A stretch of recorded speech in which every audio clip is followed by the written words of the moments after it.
You are probably going through identity loss right now.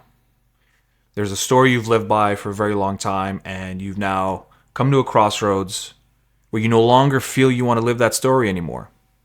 But the downside is you're feeling you're leaving something behind, and you're not quite sure if it's worth leaving. Even if sometimes it's painful, you feel almost like you're betraying something by leaving it. And I want to share something with you today that was truly something beautiful, and I really think you'll take something from it.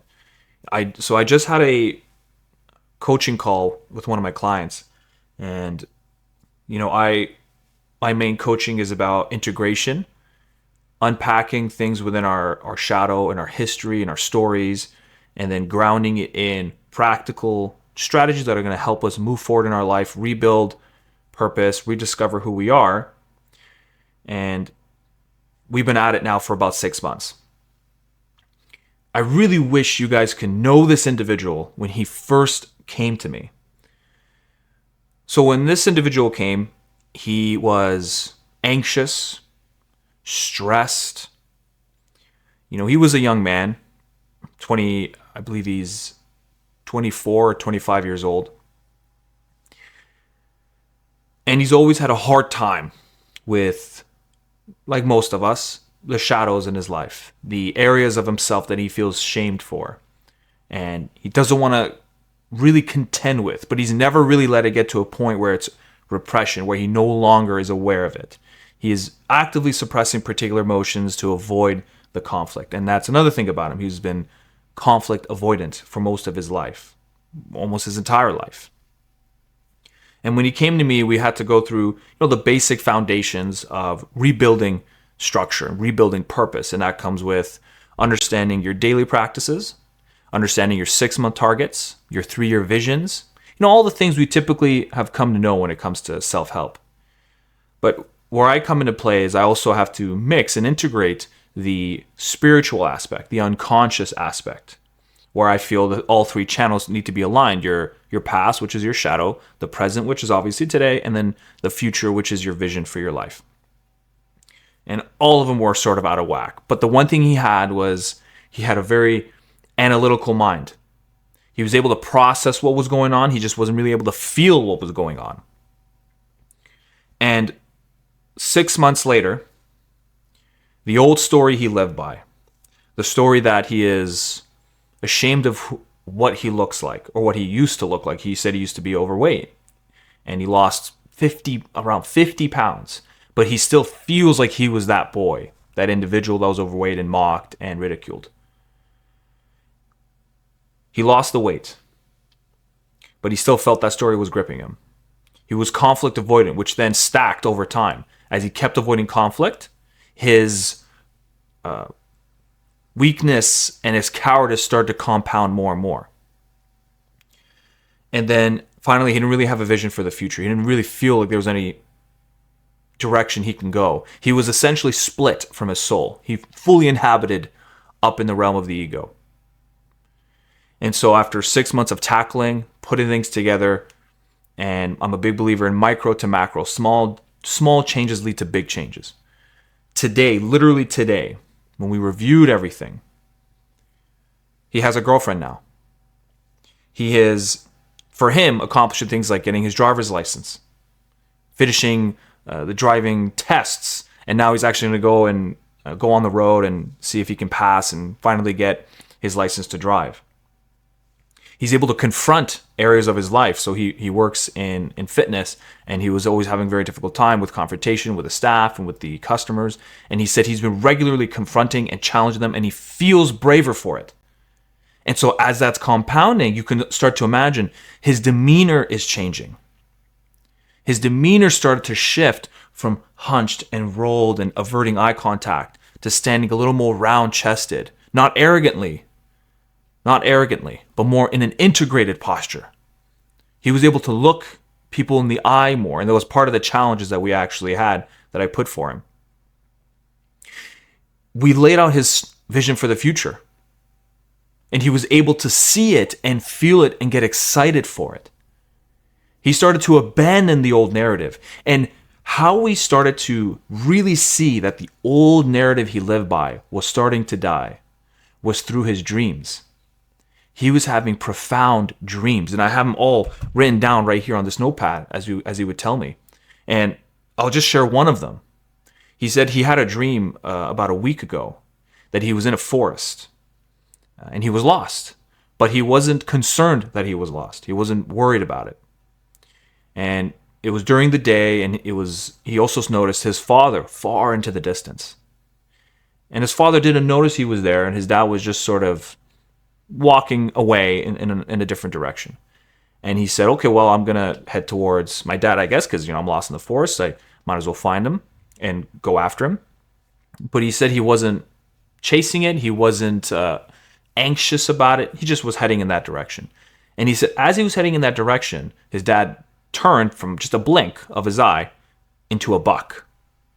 Tall, big antlers, standing proud, and then galloped away, and then he eventually woke up.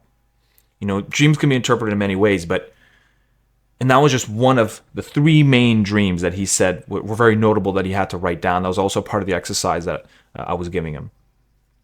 That dream, the forest, to him represented the unconscious, the mystery of the unconscious, the beauty of it, the craziness, the fear, all in one. And he was able to be in it, somewhat lost, but not worried, not concerned. Which to me spoke that as we were working in the shadow, the elements of his thoughts he didn't want to contend with, and we brought it to the front, into the conscious awareness, and tackled it. And I say the three things. You let go of old stories, integrate the ones that have affected you in positive ways, and then you reimagine your life moving forward. And the forest represented that. Lost in it, but yet not concerned. He knew where he had to go. And his father, in the distance, as we were sitting and reflecting on it, was really a representation of him tomorrow. And that he can see it, but he wasn't anxious, desperate, fearful that he will lose it. He just knew, well, that's the direction I'm going to have to go. And the buck, oftentimes in dream mythology, can represent transformation from immaturity to maturity, old psychology to new psychology. And as we were piecing all this together, the other two dreams he had represented the same sort of narrative. The old stories he was living by were dying, and he was emerging into the new story, where there's some shaky ground, but as the dust settles, he's feeling integrated. He was reporting feeling calmer. And the things that would give him anxiety and stress, slowly, if it hit him, would dissipate in a matter of seconds. He was able to be more extroverted when he will always tell me he was more naturally introverted. But he was now able to interact with people, and he wants to. And his story to me I was so proud of him today, because you don't notice these tiny things until it's big enough for you to witness. And so his story is a message to you that the process of integration, the process of unpacking areas of your life, the memories and the traumas, the complexes that you live with, it may feel slow when you're tackling them. It may feel insurmountable. But with small, simple strategies that you implement every single day, eventually compound themselves into life-changing moments. And I witnessed it right in front of me.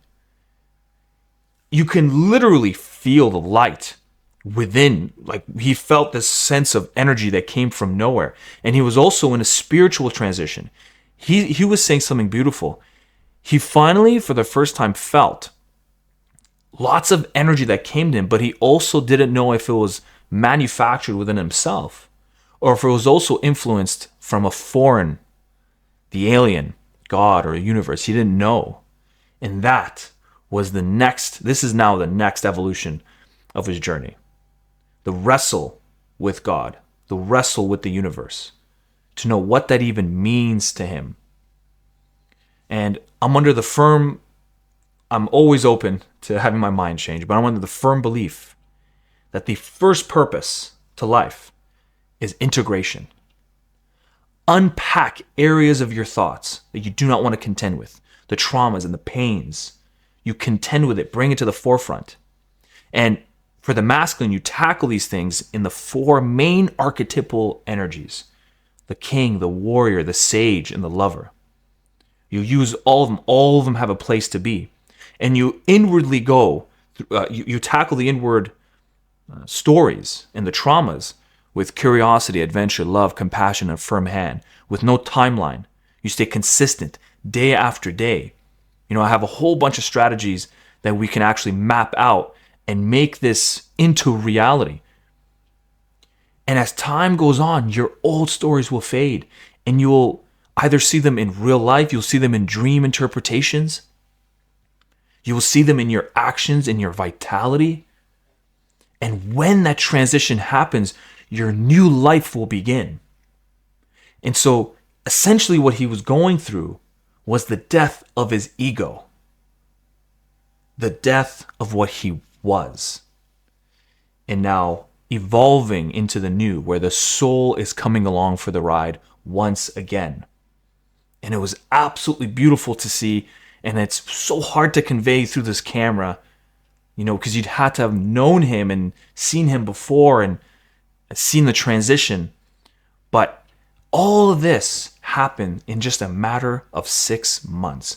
That doesn't mean that could be everyone's timeline. It could be longer, it could be shorter, but it just goes to show that it does not take as long as you think. It's just the consistent actions, the consistent steps done every single day in the zone of proximal development. Not so easy, not so difficult. You stay in that sweet spot. And over time, old habits die, new habits emerge. Old belief systems die, and new belief systems emerge. So I really hope his story sort of opened something up. Maybe it alleviated some of the pressure you're feeling that you have to change, you have to get better right here, right now. And I'm here to tell you, it doesn't have to be right here, right now. But if you stay on track, stay on course, it will happen. And if you want to be a part of my community that works on this, that we work together to integrating an integrative lifestyle rather than something you do just once and that's it, just click that button below. It'll send you over to my website. Sign up to my monthly newsletter. And I'm also going to send you my 3-step identity rebuilding guide as a toolkit that you can use during your process of identity loss. It helped me tremendously when I was going through mine, and it's the exact same thing I helped and passed on to my clients.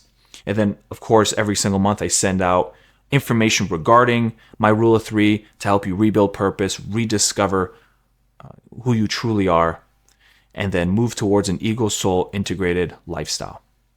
Thank you very much for watching, and I'll see you on the next video.